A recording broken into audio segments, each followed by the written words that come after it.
diretso kung magsalita. Tapang ang dala kahit maingay minsan pa. Si Kiko Pangilinan, kalmado kung tumugon, pero matalim din kapag nasa diskusyon.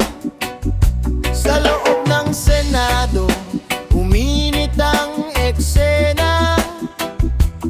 Bawat tingin at salita naging sentro ng kamera.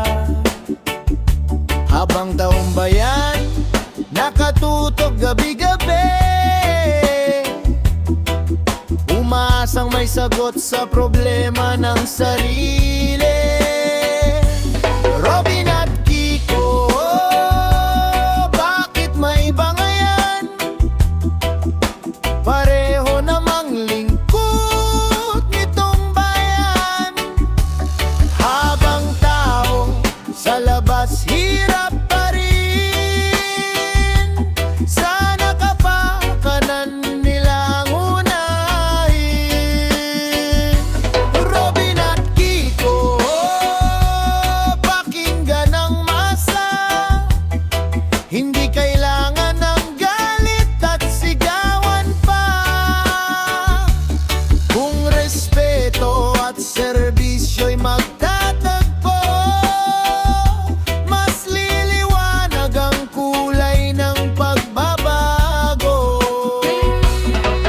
May committing napalitan sa Senado, may pride na nasaling sa gitna ng debadon. Social media maingay sa bawat eksena. May kampi kay Robin, may kampi kay Kiko naman, pero sa dulo iisa lang ang laban. Pag-asa ng Pilipino sa sariling bayan.